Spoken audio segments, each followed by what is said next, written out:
Four. Well, first I wanted to capture Dave walking from this yellow background. He just sort of What are emerges out you of the shifted wearing? opinion. This is a lovely Patagonia Are you pullover. cold? Well, believe it or not, it's a little chilly down here today, but it's a Patagonia pullover that I won at an event in For blind Asheville. people? Yeah, well, look, just check this out. Come on now. You know what? I saw it, Casey. It's a Rorschach test It's he's wearing. something, man. It's like a spider or two people dancing or You should see something the like matching that. hat that I got with it too. It's Where really do you it's have pretty. it? Please put it on. I don't. It's got the little Oh, flaps that come down and you tie it underneath. It's really pretty good. I'll wait for the serious winter time, but yes, perfect. here we All are. Here right. we are. Well, welcome to Shifted Opinions. I'm Paul Kramer with Auto Kennel. We have Casey Parkins with Group C Curation, and Dave freezing his ass off Van Epps with Sonderworks in North Carolina. So we have North Carolina, Maryland, and Orange counties.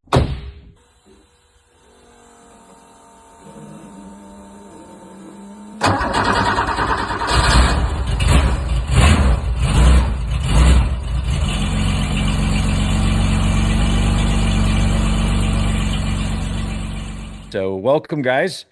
Hey, Uh, boy, Hello. it feels like we just spoke, but it's a little later recording than normal.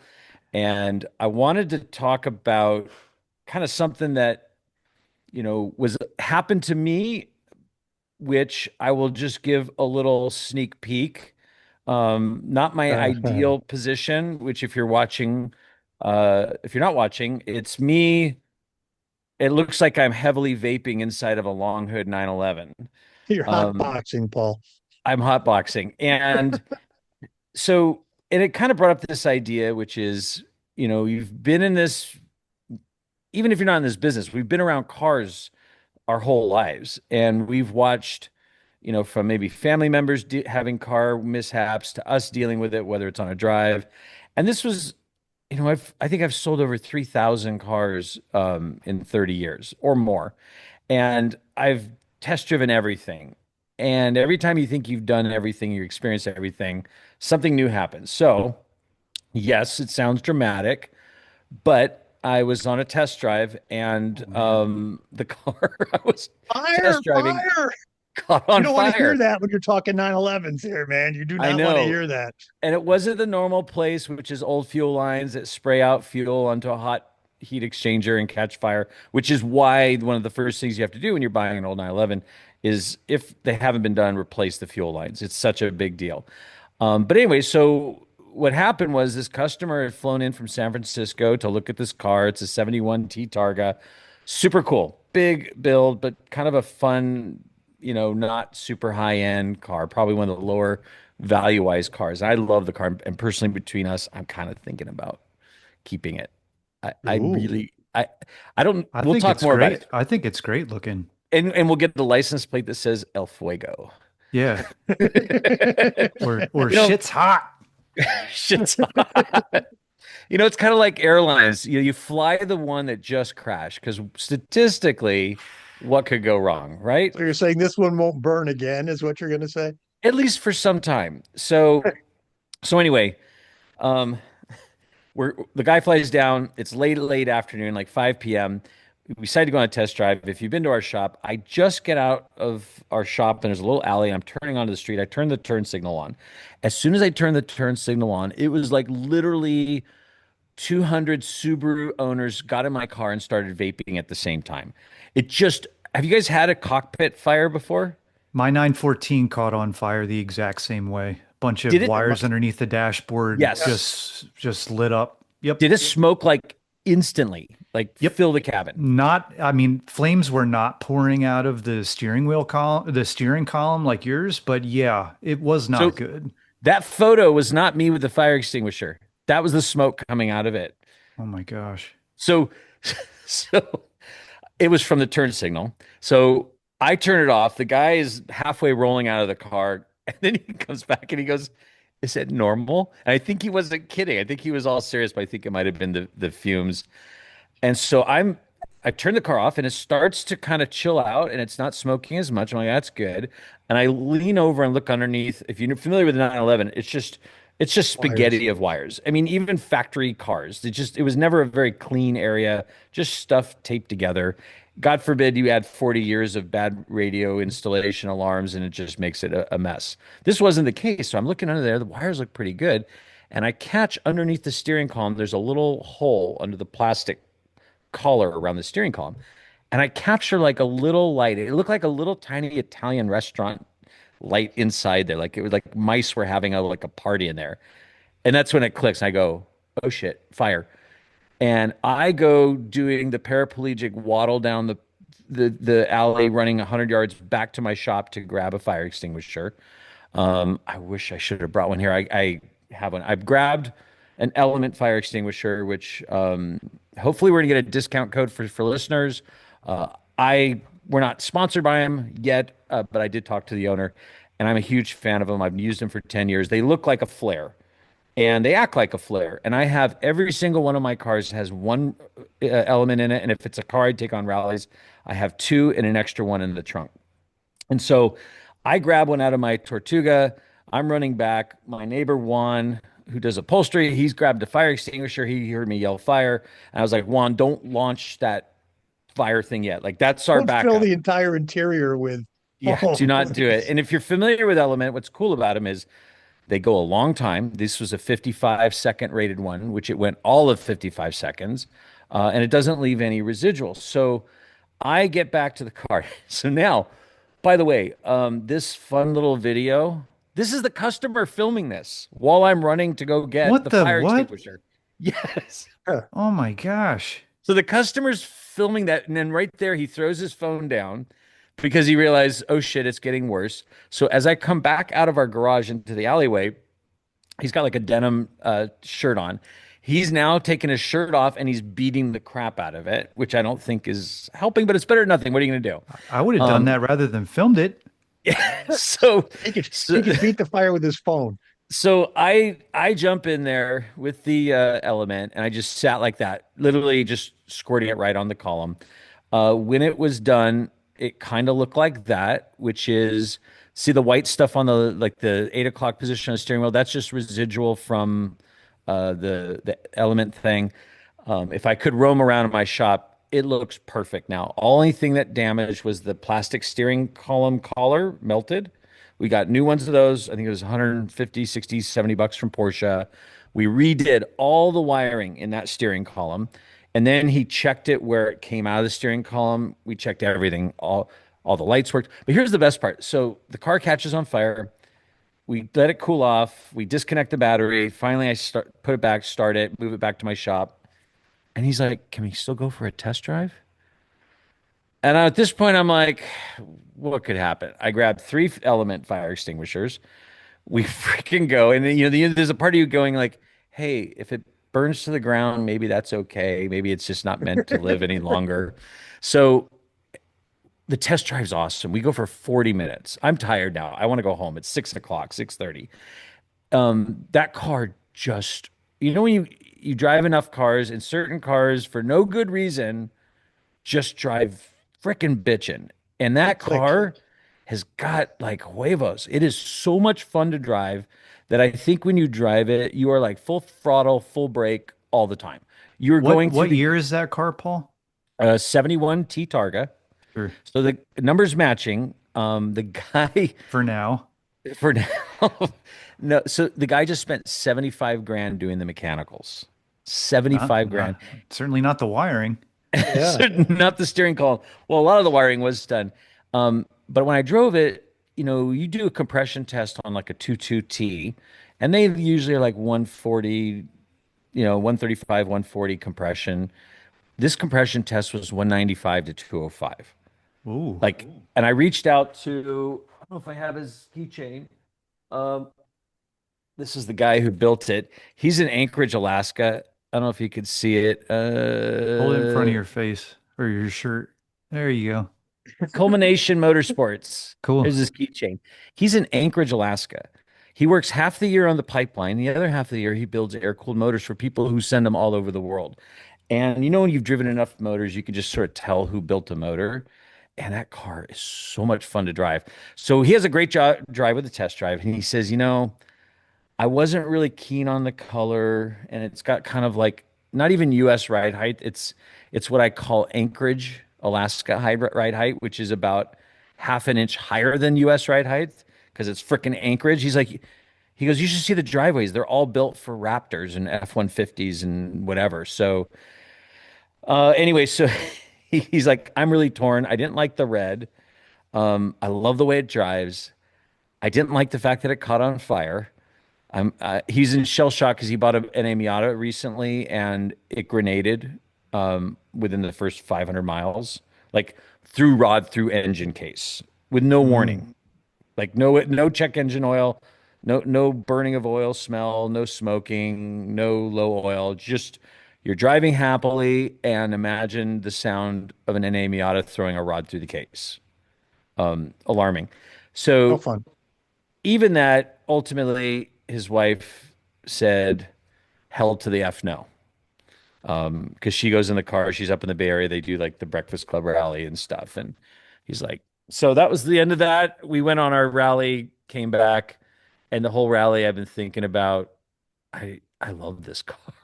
Would you add it or would you swap something out?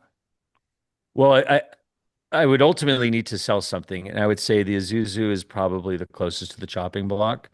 Oh, I Um, thought that was on I, the f- block for sure. I it forgot you is. had that. I'm just so lazy about selling it. So anyway, that got me curious. What other shit have you guys have seen shit, you Well, if know, this is the shit talking section of our today's podcast. So, Casey, is the car behind you have anything to do with shit talking, It or what does. do we got here? Yep. It Yep. does. So I have to Well, start. If I'm let's going hear your next, I have to story. start with an apology. First of all, I was working my buddy Yuri that I've talked about on the podcast before. He and I were hanging out the other day, and he's like, "You know, I listen to the podcast, right?" And I was like, "I did not know you listened to the podcast because I talk a lot of shit about Yuri and my unrealistic time frames of finishing my 964." So I'm going to tell a story about Yuri today. So if you see the car behind me, because he's listening to the oh show. yeah. Yeah, he's listening. And if he's not listening, Hey, you know, Yuri. he Good might to see be. you, Yuri. Yeah, Dave says hello, Yuri. So the car behind me is a 2019 GT3 RS Weissach in Miami blue. Probably my least favorite Porsche color of all time. But I digress, and it's because of this story. So I have a very good client that Yuri and I are still very familiar with that has this car. I ordered it and sold it to them, and I've probably sold this client 20 other cars.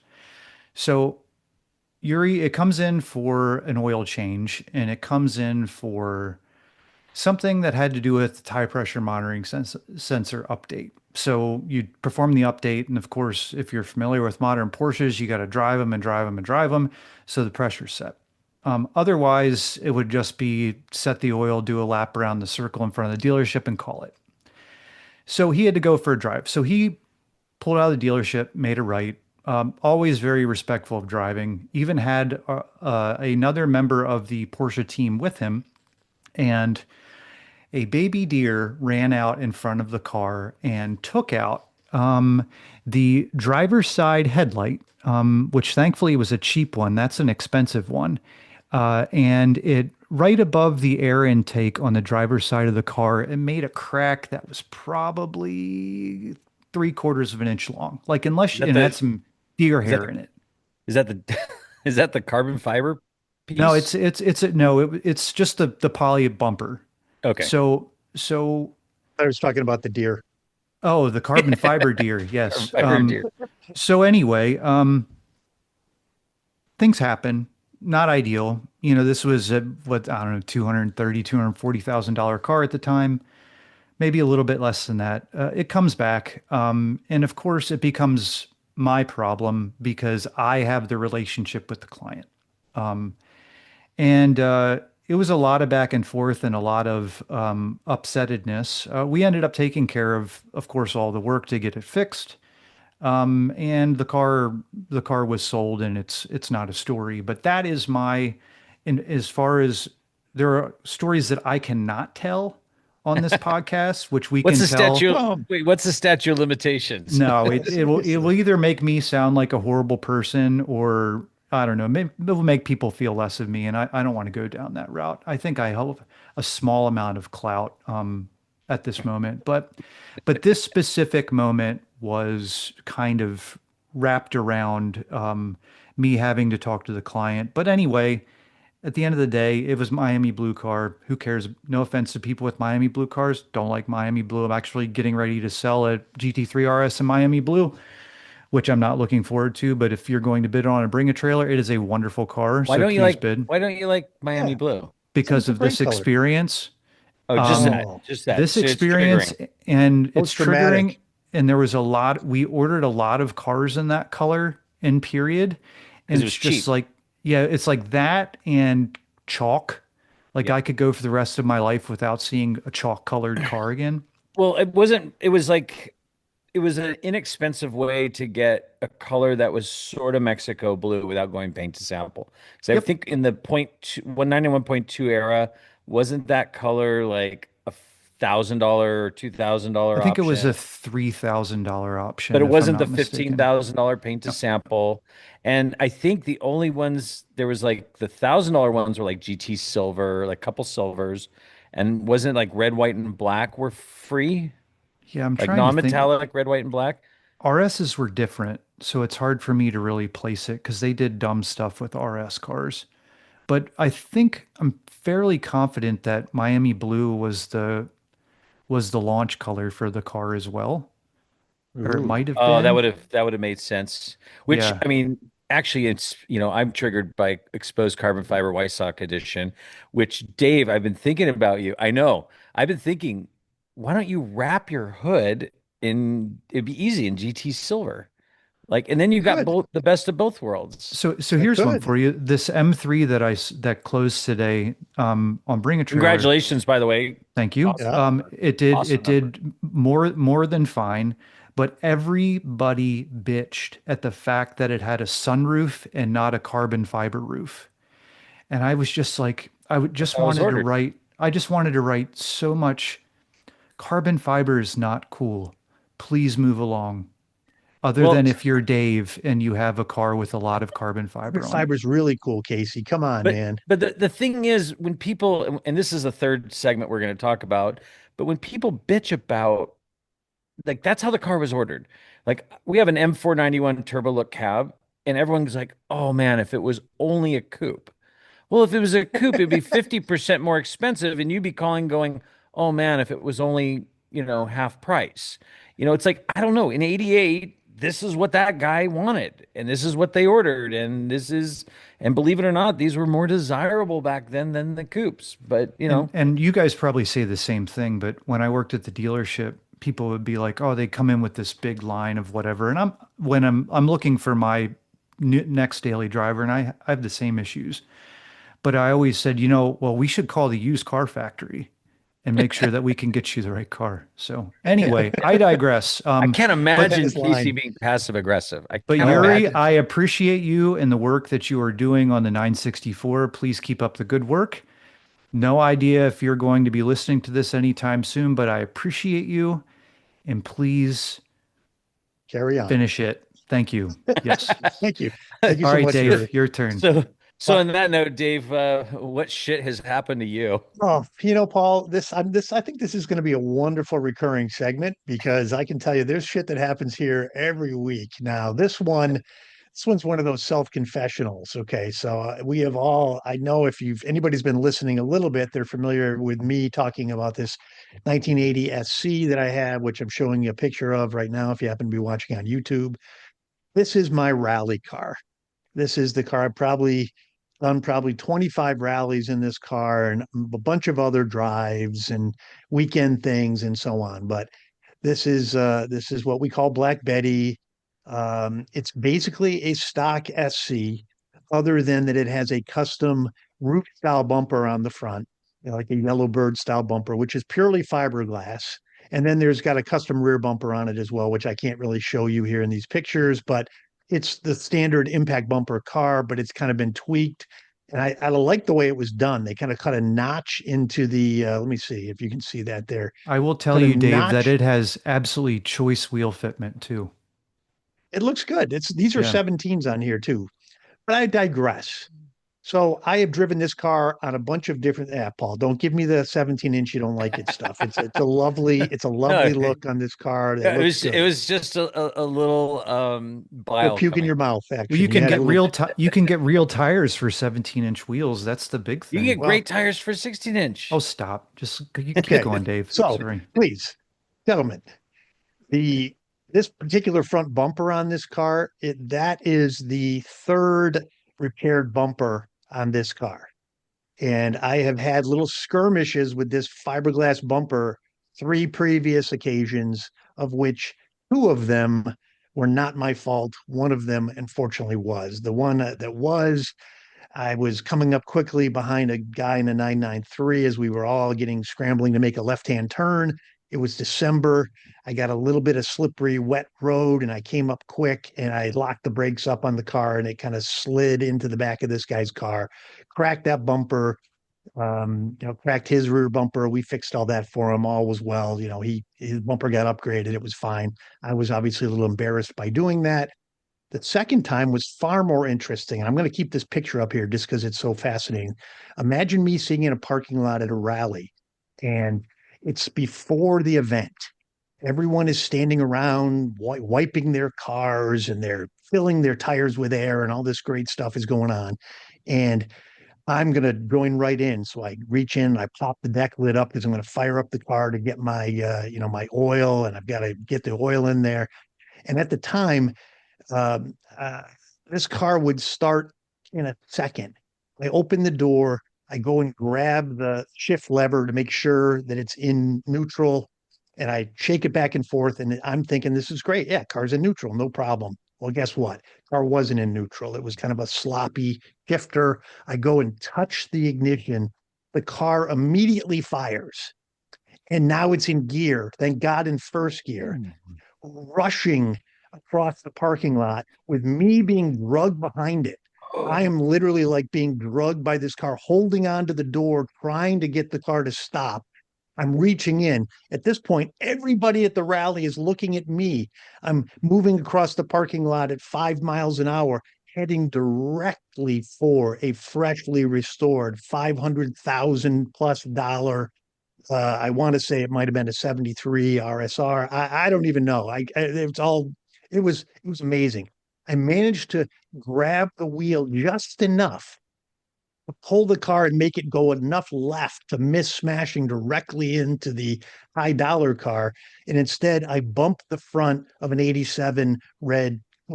No damage done.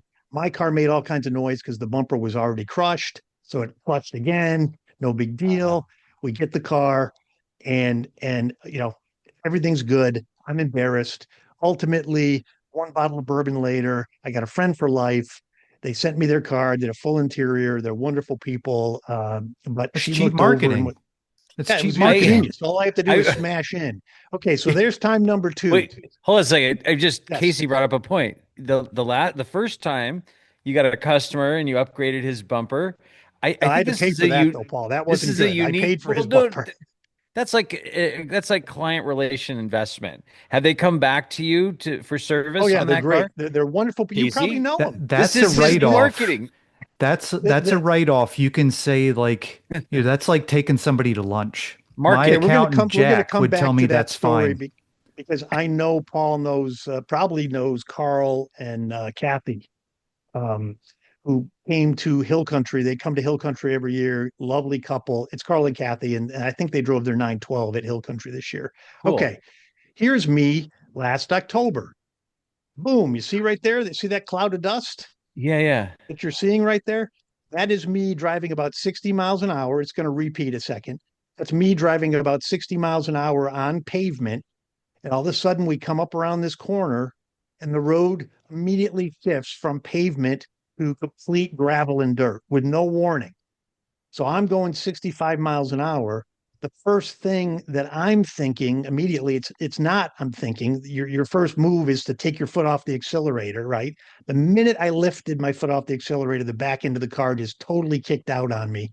And ultimately the car squirrels to the right, it squirrels to the left, it squirrels back. Here we go, boom, boom, boom. And I end up in the hillside directly off to the left on here, right? And when it's all said and done, this is the car rolls to a stop. The car is still running, believe it or not.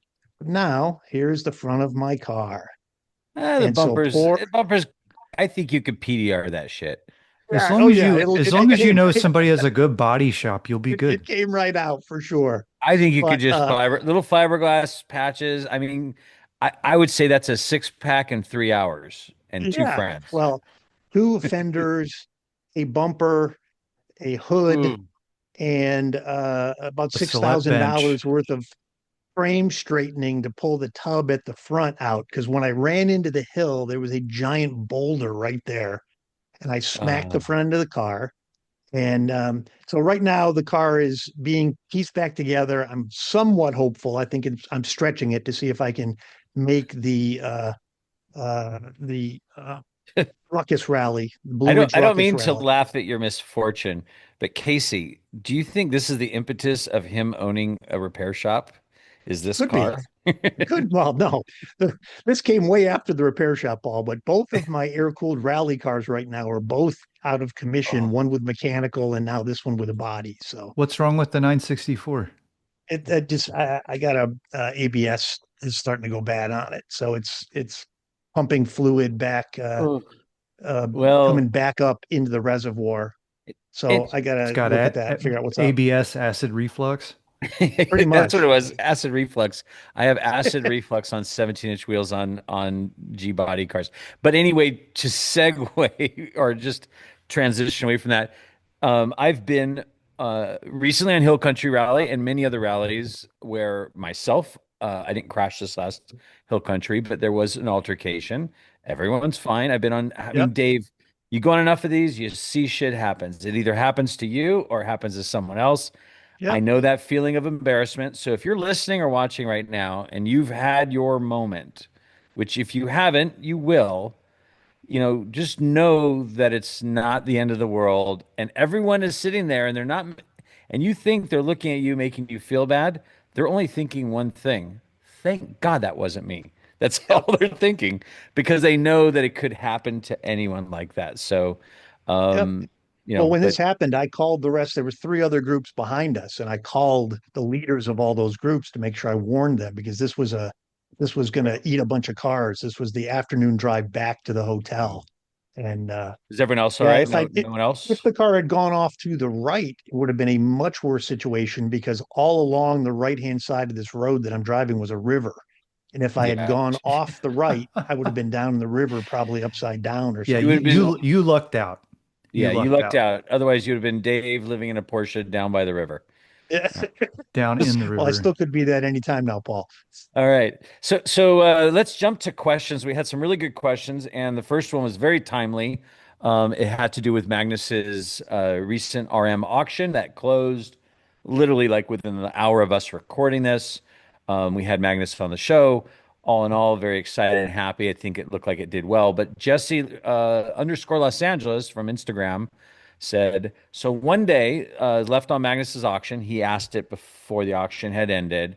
Most interest seems to be with the 911s, but so far things look pretty tame. I know a lot changes in the last few hours, but can we read anything into the results so far? Now, he's right. The last few hours, whether it's a bring a trailer auction, online auction, auction in person, even that until the very last bit, whether it's the last hour online or the last 30 seconds in person, anything's game. And what we thought we would do, Jesse, is actually talk about what sold in terms of things that each of us were surprised by. Whether it was, hey, that thing went for stupid money, or wow, that might be a fair price to a deal. Casey, what I know you wanted, by the way, the parts do-it-yourself build car.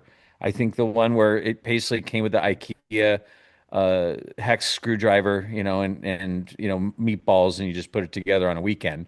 And you saw that one sold for 66 grand.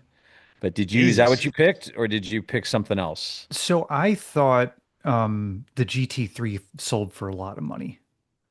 Damn, that was the one I was gonna do. I Well, I agree. mean, it's so for 100, it was basically 100 and 160 grand, call it. 160 grand will buy you one of the nicest 996 GT3s on earth. I'm talking Exactly. 5, 6, 7,000 miles, white Yellow. stuff, low ownership, really nice car.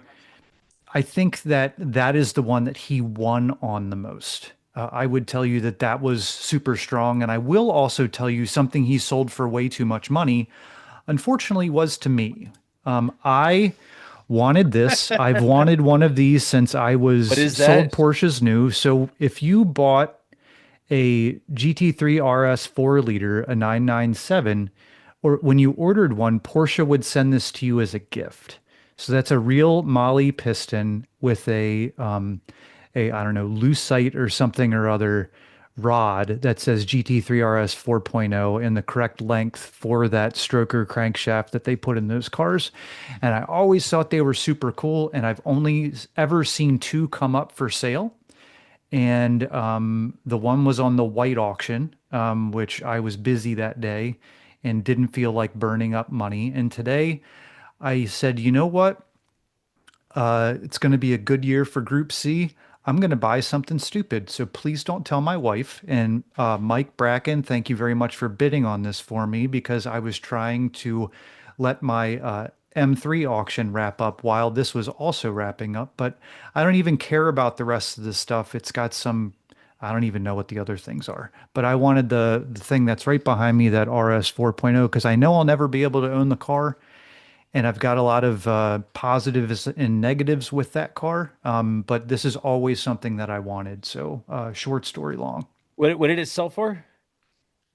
The thing you don't See. want to know. Oh yes, Oh, I let do me want to see. know. I do want to know, Casey. I need to We know. gotta Oh, know. oh my gosh, We Casey. gotta know. Casey's throwing the big dollars around here. Holy shit. Come I haven't on. paid for it yet. Oh wait, Oh you my bought it. God. So Wait, you that's did win it. You did I win did it. win it. It Okay. happened. Okay. Well, it's lot number public information. 137. Lot number 137 for What did it sure. go I can for, see it right Dave? here. What did it Huh? hypothetically go for? You want to say, Dave, Something Casey? under $2,000, Oh, but more than $1,000. Casey. All right, Casey. I'm going to you can say thank you. I'm going to make you feel better. Do you remember I brought up the frickin' ugly duckling Hmm. Yeah, yes, thing? yes. To me it was sort of it was sentimental for a bunch of reasons, which one of them Didn't is didn't he take it down? Oh no, there well, it he was is. going to take it down. One of them Oh, is look, yeah. that's the keychain. It was on my shitty race hauler van for 20 years. And I always love this. They're impossible to find. I've seen it. It's a two-sided sign that would have been like sandwiched and lit. And this is one side. So you know how the edges get really kind of fragile. And it was one of those things that I was even worried about, like how well would it last? It was sort So of floundering, and I just thought I would do a favor to move it along. And I got caught up in the early bidding and bid $1,250. So after fees, that would have been like $1,500, which the Ed was sort of thinking, like, what are we gonna do with that? I mean, when you look around, for Ed those just who sold like, his 996. He can afford it. well, he bought a oh, you love this. He bought a Macan GTS in chalk. I Oh, oh, know. so bad. We're none of us I are wish happy. it had been Miami Blue. I'll tell you But when you that. look around my shop, I am not on a shortage of shit to hang on the walls. That Like I have, 914 is so awesome. oh, it sure ships is. as soon as we get done, it's going to New York and then back here to California. But I was going to put it over by that Porsche sign in that back window and have it kind of naturally light it up. I mean, I have stuff framed on the floor that I haven't been able to hang. So the point being is, I threw a bid up there. You know, you do the bid and you're like, oh, I hope I don't win now because I feel like I overspent for it. It sat there for the longest time. How much do you think, without looking, I this know. ugly duckling? Yeah, you You told already me. looked. No, You you already. told us. Oh yeah, that's right. I'm Oh, sorry. well, I 60, do know. I 62. do know. Yeah, sorry. $6,250. That's a lot. Which I'm sorry. I have to correct you, Mr. Kramer. and you know, Yeah, it's It six is. It thousand. sold for Oh, $7,500. that's right, because that's final bid, and then you're right, $7,500 with fees. I think it was 20% or That's a 10%. that's a 914 and a Land Cruiser. So, and here's the thing is, and I when we were talking to Magnus, and he said, he's like, yeah, I'm thinking of pulling that down because I've been to his place many times, and he knows every time I go there, I'm like, fuck, that you have a lot of cool stuff, but that sign's rad. I love that sign.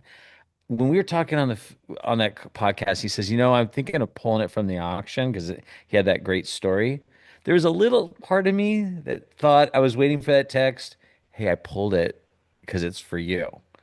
But Well, that's alas, the same. I brought up Sorry, after the Magnus. podcast was over, I said the same thing. Hey, man, I've always wanted one of these. This is like my thing. And I mean, if you really average it out, like I've had so much Porsche stuff. Like I've got this, right? I've got like three of these, right? Like Carrera GT. I mean, it's a Carrera GT engine. I've got like so much stuff from now you got one decades. more thing. Now you So got I've one got more this, but thing. I can get rid of some of it and just kind of average it out. It'll be fine. That's That's awesome. what I tell So, myself. so, so, Dave, what vehicle or thing did you just think went for stupid? By the way, congratulations, Casey. I think in the long run, you won't remember how much you spent. You'll just remember if you didn't get it in the first place. So good for you. I support that decision. I thought in terms of what he got good value for, and what certainly was the Magnus effect on the auction was the his 76 turbo, which sold at 203, which I think is strong in today's market for any turbo. I mean, most of them are going, I mid 100s. I don't know enough about this no, car. no, not a 76 and not Minerva Blue. Yeah, the Even though it Minerva was a Blue for driver sure. I'll car, give you that. I actually thought 930s are weird. They'll have these moments of where they spike and everyone's got to have one, and then no one cares. And I think, Dave, literally 2 years ago, this would be overpriced. I think right now, because clearly there's a Magnus effect. And I would say that 76 Turbo is more Magnus than the GT3. I see him drive it more. I know he likes it more. It's got his original, like the first car to kind of one of the first cars to get his 1552 Outlaw wheels. I think that car, based on everything else that's sold and like the GT3 crazy numbers, I think that car personally did a little light. And the only thing I can think of is the Magnus fans maybe aren't 930 fans. And that's kind of the only thing I could possibly think of. But I Well, like that car a lot. other than the Magnus effect that obviously has some of his wheels on it, like you say, it's known, he's known for it, and the fact that it's Minerva Blue, still a pretty strong number. Now, 76 early car, right? And that makes it more desirable for sure. The one So thing that I was kind of surprised about though, there was a bunch of cars that I thought didn't do well, and I thought they would do better. I don't think his 928s did particularly well. Not that that's a big shock, Good. but actually, most of his transaxle stuff did not do well. yeah, The cheapest car was a 87 944 for turbo. 9,900. Oh Nope. yeah, Nope. Normally the turbo aspirated. went for 14.8. Yeah, there was a 928 that went for 14. It might have been the good buy. I like Um, that 65 coupe project on the rollers for 3,500 bucks. I just had them roll it over to your house, Paul. Yeah, well, Paul, the I'm gonna funny thing need you to is, pick up that thing that I won because RM Sotheby's is gonna charge me like $7 billion to hey, I ship only that. have one. No, well, no, that actually, believe it or not, because someone had reached out to me like, hey, can you help me ship something? He bought some parts, or not parts, or like memorabilia, and it was going to be $500 to have it packaged and shipped from West Coast to East Coast. And I actually thought that was fairly reasonable to deal with packaging weird shaped things, insuring it, and doing it with a company that's responsible for getting it there. I'll bet you that 65 is the same price as shipping a car. You'll have to go enclosed. It'll probably be a couple grand to East Coast. I saw that I mean, car because you wouldn't even ship me a t-shirt from Ice Race, so I'm definitely not expecting you to ship me parts. I didn't even get any swag. I Why felt not? so bad. The reason why was, and it wasn't, first of all, stupid expensive. And every time I walked over, and you would think doing VIP, we would have got some swag. We got shit. But every time I walked over there, which I wasn't really big into lots of ice walking, but every time I walked over there, there was a line. There was a line. And I'm like, I'm not spending hour waiting in line to buy merch. And so then, and there was, and by the way, there was nothing that was that I went online that was unique to that Event? event. No, Huh. No it kidding. wasn't like it didn't say like I was gonna go get a hat. It said big, fat ice race, Big Sky, Montana. No, it just said fat ice race. And I'm like, well, I could just go buy the merch. I thought personally and by the way, the cheapest t-shirt that they had was $85. I mean, and it was I looked at it, we make shirts for Auto Kennel, shit quality. Like not great. Well, Like money's no object to Casey, though. Don't you realize that? I You know. can see But from anyway, the so stuff he. so Oh my gosh. I'm sorry, the t-shirt will happen eventually. We I'll should have make Ferdy our sign own. it. We should make our own t-shirt that says Paul was too cheap to buy Casey a t-shirt, even though Casey said, I'll pay you back. No, I'm gonna send you a card and says I went to Big Sky, Montana, and all I got you was this card. I'm just more excited for that guy on Instagram to make more fun of you. That's the thing I'm looking forward to. Oh, I can't wait. The the Angeles Death Highway. Yeah, no, I look forward to him making fun. The car that the GT3 was my first choice. And Casey, you nailed it. That'll buy you an interesting color, under 10,000 mile ceramic brake, holy Yeah, grail full option, collector grade. full collector grade. And I had a friend who was reaching out to me like 10 minutes before it ended. He was keenly interested in it. He asked me what I thought. And this was when it was at like 85 or 90. And at 85 or 90, I thought that was like, I said, you realize by the time you do tax, license, auction fees, you're well over 100, and a 66,000 mile silver car that may or may not be coolant lines done and all this stuff. So bottom line was that car did sell well. I thought, and I'm curious about your guys, because this was probably the 67S was, I would say, his sort of poster child for the auction. I saw this photo and the photos of this car more than anything, which maybe helped it. It sold for $308,000. It's an early car for him in his collection. It is 67S. I believe it is numbers matching. The engine's been pumped out to a 2.3. It's got his Outlaw wheels. It is a hot rod. And if you look at the 67S market, it's not doing great. A collector grade 67S in an interesting color with no stories. In fact, I know of an original paint polo red 67S that's traded in this number. That's insane. Like a preservation icon of a car they didn't make a lot of, the first S. So did we chalk this number up? I think the reserve, by the way, the estimate wasn't it like 150 to 200 or 200 to 250? I think that Or was the two, high one on that one, but I don't know. I think it was 250 or something like that. yeah, it blew it out of the water. And all I can chalk this up to is this Magnus effect. Is this sort of just auction, what happens sometimes at an auction? I mean, how would you guys classify it? Cool car. That I love the car. Don't get me the wrong. car's really cool. I Mm-hmm. know, but is it $300,000 cool, or is it like $175,000 cool? I don't know, man. I can barely afford the thing that's behind me right now. So you're talking to the wrong guy. Uh, no, I don't know. no, I think no. that I'm that one's talking to definitely the got right some. guy. This is what I'm looking at. So, Dave, so put you want back a your car car with with no the hole in the stories? front of it. Put the car Yeah. back. Okay. Put the picture with the hole in the front of it. Here we Which? go. Hang on. I'll get there. Oh yeah. We're not going to get to any other topics No, today. We're just sorry. going We're to just keep talking talking about about this. we're talking about the Sure. shit we can't afford. Anyway, all right. So there you go. That was our auction review. Thank you, Jesse, for the comment. Let's go to another question that I did want to touch on. Denise Longwell. She does rallies with her and her husband John.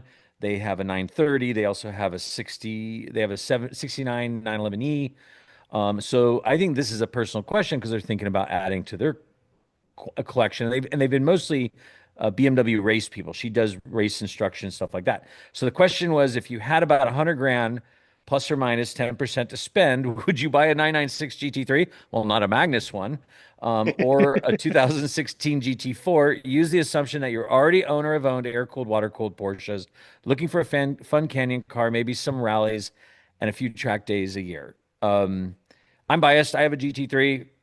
I'm GT3. Really quick, Dave, what are you, GT3 or GT4? I'm biased. I had a 16 GT4. I Mm. thought that car was fantastic. I just love that car. I mean, I've not, Paul, I got to say, I've never lived long term with Yeah. a 996 GT3.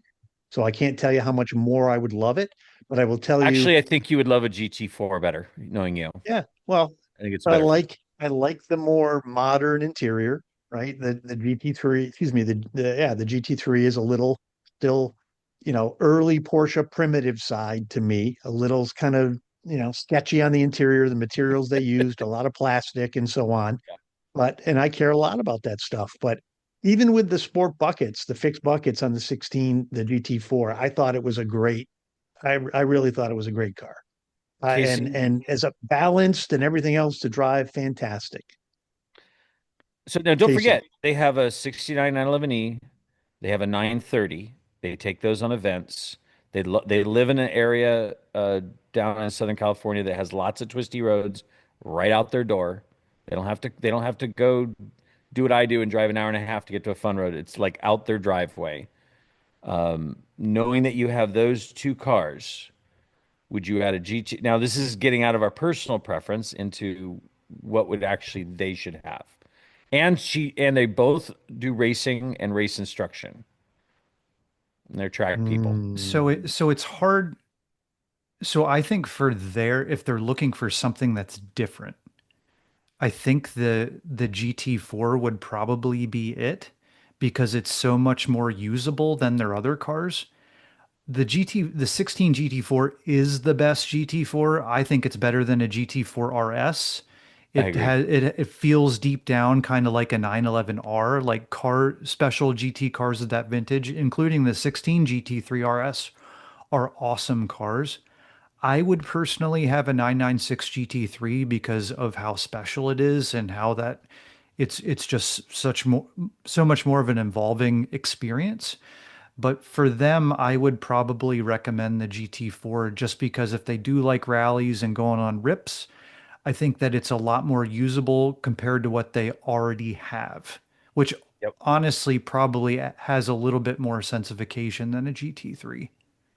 Mm, I agree kind of both with both of you. And I think it really, what they say the best question is, the best answer is another question back at them.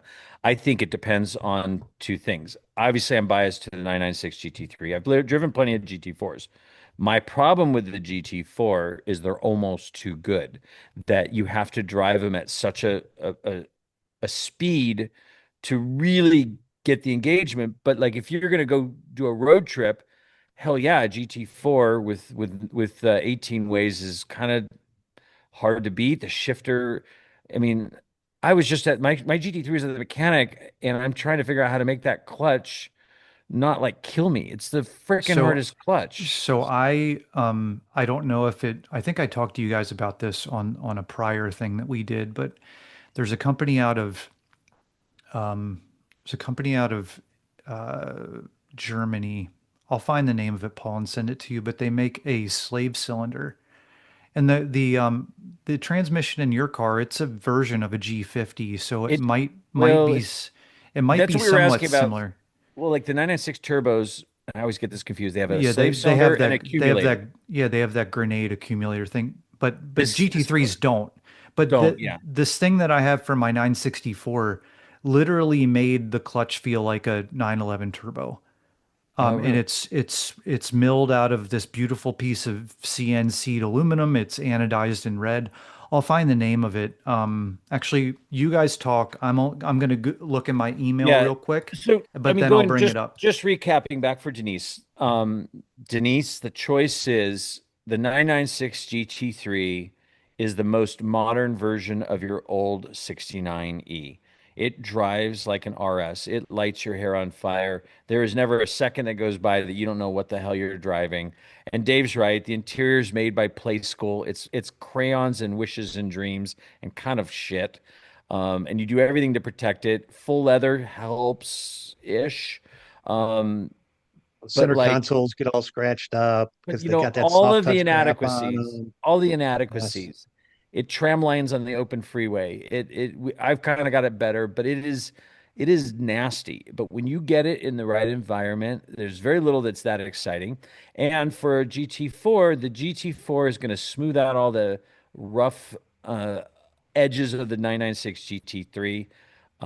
So I would say look at your friends circle, find someone that's got both. I have a 996 GT3. If you ever meet me up on the mountains, absolutely you can drive it and you can see. I think, arguably mine's probably one of the best street setup. Casey, you have a way to fix my left leg that the doctor said Maybe. you're not. So this is made by a company called MPL, Mary Paul Larry. I don't know what it stands for. It's a German company. It took me like 6 months to get it. But this literally made my clutch feel like a 911 turbo. And like you guys know, I've got a weird left foot. And so this made so much of a difference on my car. What is it we're looking at? It's a It's slave like That's cylinder. the So this cylinder. this the slave is cylinder. Okay. yeah, so the tube goes into the area right behind I guess that's my left ear. And it basically it just makes the pressure so much less to um, push the pressure plate in and out. I don't know how it does it. I'm assuming that the bore is different. Ooh. But it's awesome. But it's made by a company called MPL. When I bought it, it was a lot, and the money, the exchange rate was bad, and now you've got tariffs. But you could probably do 500 or 600 bucks. I just don't know if they make one for your transmission. I don't know.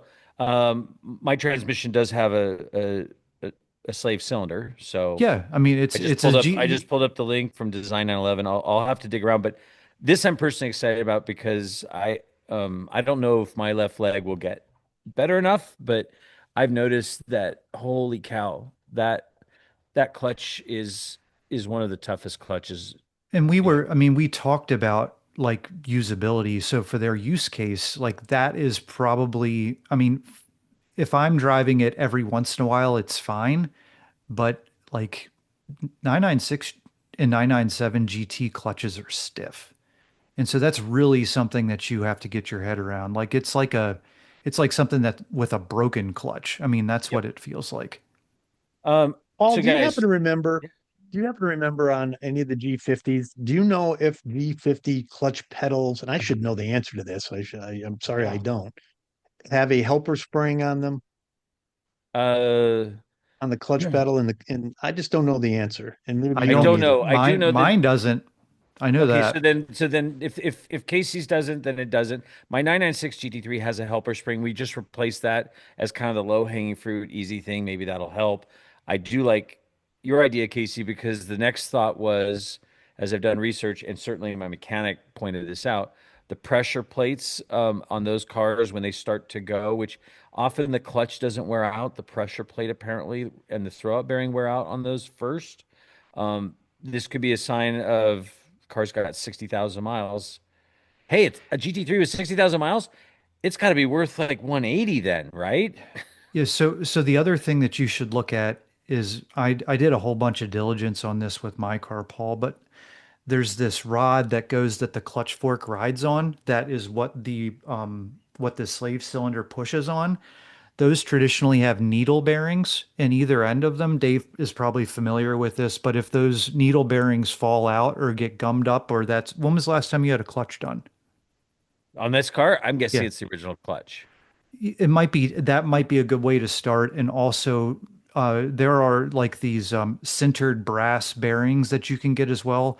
From all the research and diligence that I did, going with the OE needle bearings, even though it's a pain in the butt, is the move.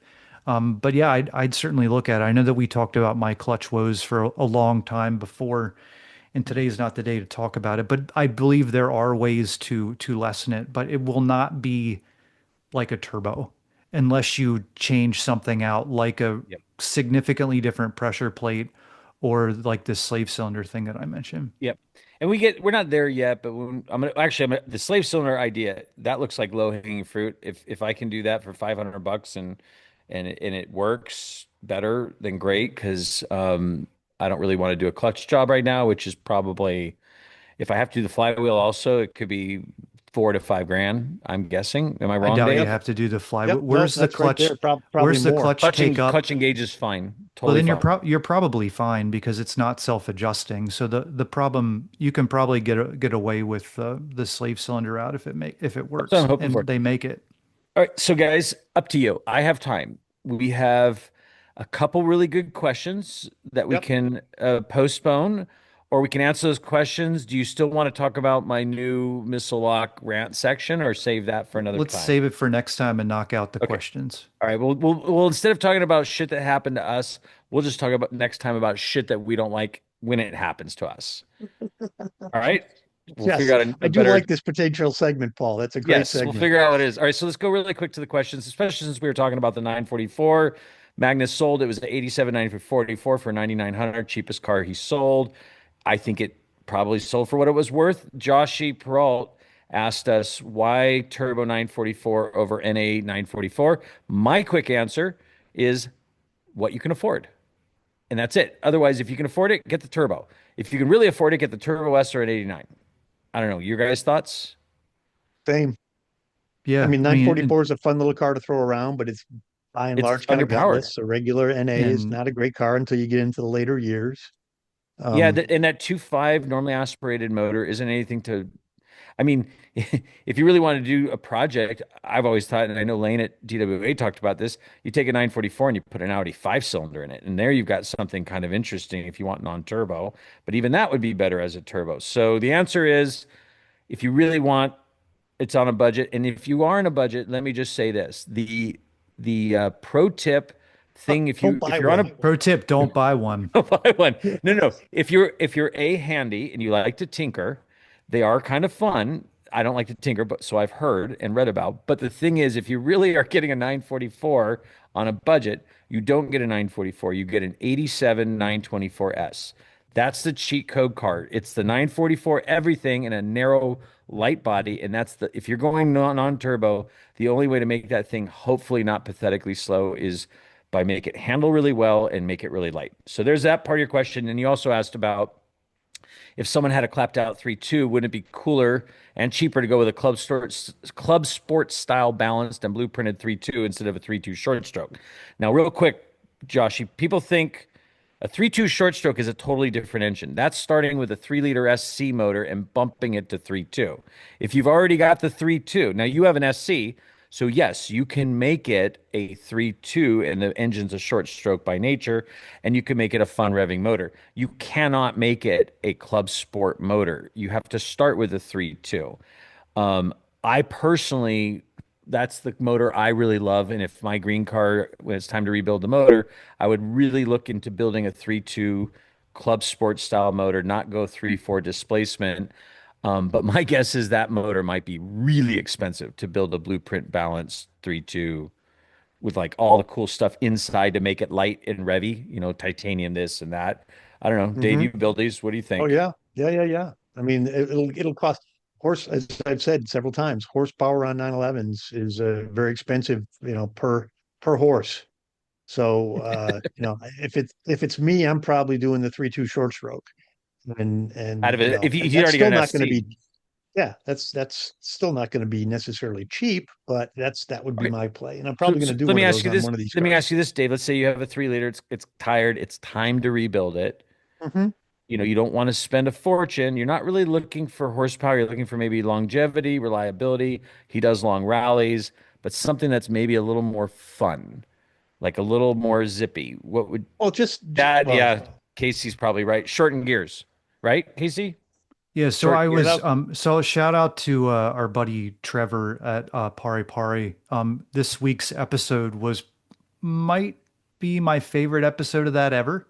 He had Marco from TLG on, and that guy's pretty smart. I'd recommend giving that a listen. But they talked about how Marco basically said there's no, I mean, we all know this, and Dave certainly knows this, but yes, horsepower on air-cooled motors remarkably expensive. So doing a little bit of shorter gears certainly makes things a lot more interesting. And I know Mhm. Dave rebuilds transmissions all the time, but if I were Sure. to ever, if I, that would be my move. I, Normal I do first, want to short two, three, and four, and a tall fifth would be about perfect. the other scenario, depending on what needs to be rebuilt on that, would just be going to the Euro pistons and cylinders, right? Because obviously the difference between the US and the Euro stuff which is all you can buy right now. You can't buy the old school US pistons. You can only get the Euro stuff on the SC pistons. And I am always shocked how much peppier those are. And very noticeable when you drive them. And so that's a reasonably cheaper scenario. And for whatever reason, I'm not sure. One of my guys was just telling me that piston sets are kind of, somebody was selling something really cheap, like, under $4,000 for a set of pistons and barrels. So, um, in the Magnus. grand scheme of things, that's Magnus has cheap. some. I think Magnus had a few used sets that, Yes, yes, he did. None of that stuff sold for very much at all. no. I didn't think so either.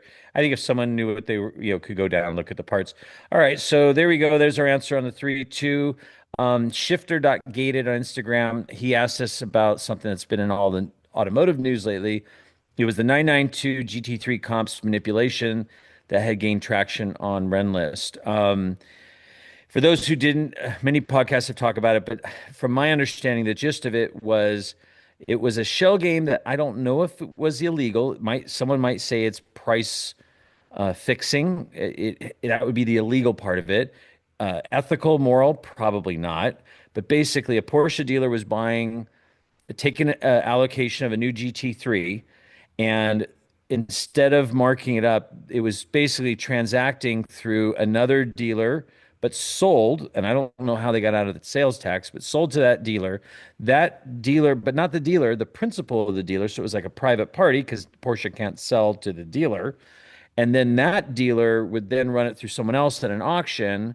And bottom line was this car would, with no miles, would circulate for sale and selling to different people until it got back to the original dealer with no miles on the car, but magically $100,000 more price tag and comps that would validate it. And this wasn't just a one thing. Apparently, it happened or allegedly happened over 200 times with various sellers that we all know on Bring a Trailer and P Car Market.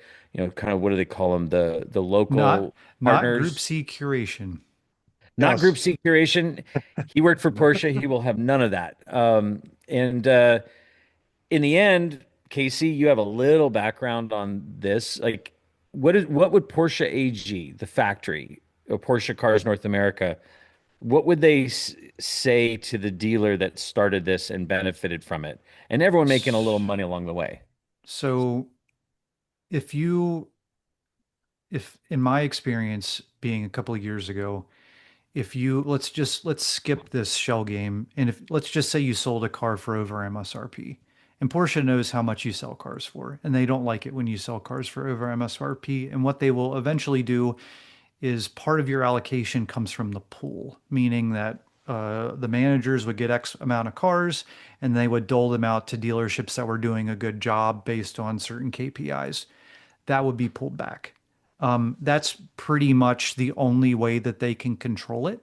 It would be pulling that specific type of pool allocation. I don't know what the situation is now. I talked with somebody at Porsche the other day about this, and they said that they were not familiar with it. So I'm not sure how much of this is just on the internet and how much of it has actually trickled down to the people on the ground. But I don't have enough. I don't have enough intelligence, nor did I read enough of this article to really give insight other than a part of the reason that I left that business is because dealing with special car allocations sucked. And it Yeah, really because you it got to just pick What, just didn't the who you people pick that as were your beating client. down your door to get what one, or that making people no all the time, and just being constantly I had a guy that I wanted to order a 911R from me, and I was the sales manager then, and I looked at the guy and I said, I'm not going to get one. They are all going to 918 priority buyers. And he didn't believe me, and it was got very ugly. And for me being honest and trying not to get somebody's hopes up, it just brings out the worst in some people, Yep. and it just sucks. And Yep. that's a huge part of the reason that I don't do that anymore. But You there know, are I dealerships that do it right. And this is what's a little bit of a segue. We're going to talk to one of them next week. so how do they do it? Well, two questions, Casey, and I am genuinely curious about this. One, how did they do it right? And then two, why is it like I was at Porsche Palm Springs and when the STs came out and boom, there was an ST. I don't know what the MSRP was, 300,000 on those cars new, and Or it's and it's listed for 875 and it just says ADM. How do they do that and not risk ever getting these cars again? Like, why would they do that? I mean, COVID proved that short-term opportunism worked. And they were rather like, hey, we may not get future allocations. Let's just live it while we got it. well, And I mean, what's a dealer? Dealer's making 30, 40 on one of these Highline cars, right? Actually, GT cars, it has less markup than what, let's say, a Turbo S would. They fix Okay. the amount of profit that can be made. The way that I would approach it and what I did when I was a sales manager was I took care of good clients. Somebody that referred me business, somebody that took good care of us as a dealership, somebody that serviced with us, somebody that traded cars back in. Those were the people that I rewarded with these yeah, things. and by the way, just to add to that, Casey, I'm the same way. I mean, I'm not a Porsche dealer. I deal in Porsches, but I'm not a new Hmm. Porsche dealer. I get cars that are maybe not as desirable as my 71 Targa that I love, and it's actually the best value in my inventory, but no one will really understand, especially since it caught on fire. But that being said, everyone's losing their shit over this 92 cobalt blue car, and then 964 or this Polar Silver 993 that's so like one of the best sorted cars. And it will be a car that won't be publicly listed everywhere. I'll get it on the website. I will share it with the people who showed early interest. But exactly what you said, the people who get access to those, and I always tell my friends, it's not even about how much you spend. And Dave, you can attest for this, selling cars to people. Sure. It's who's going to be a customer for life. Who are you going to have as a customer? Who are you going to want to have? Who are you going to want to have as a customer for life? Who are you going to want to deal with that you really like and that's fair and that, is easy to work with and doesn't complain because a 30-year-old car with a bad radio, the radio doesn't turn on right or something like is just a realistically good person. And ideally my best clients I rally with. I would have you as a client, Casey. One of my favorite clients, a guy named Kerry, salt of the earth, helped me out with a lot of stuff. Just a really great guy. And I was working one night at the dealership and he came in and never saw him before in a GT3 touring. It was like an 18.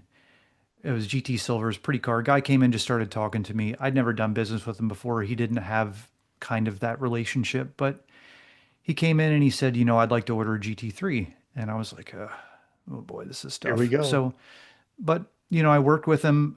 He began to refer us business. He would on Saturday mornings he would bring us in cupcakes. One day I was there on my birthday on a Sunday, and he brought me a birthday cake. And I took care of him. I got him a GT3, did European delivery of it. It blew up on European delivery. He got another European delivery, and went on another one and took delivery of that. And the last thing that I did, I made sure they did this at my dealership before I left, was he wanted an RS. And I was just like, my dying wish for leaving this job is you take care of this guy because he is a good person. And they did. And he called me 2 months ago because the stupid lithium ion battery died in the car. And I haven't worked there in 2 years. But I went over to his house when we had that snowcrete shit, and I helped him get his car started. Like, Awesome. those are the kind of people that matter. Those are the kind of people that Yep. are nice and polite and are appreciative. And those are the people that get rewarded. It's like I was on the PCA podcast once and I said, it's not hard to not be a dick. Yep. That's how you get further in this world, especially with Porsche allocation. Like, there's all these people that put up TikTok videos and stupid videos. Don't be an asshole. That's how you get further in the world with so many things. And please don't cut this up and make this the clip of the week. I don't. I think it's great. This I can be think Casey on rewarded for Instagram. whoever Don't be an listen. asshole.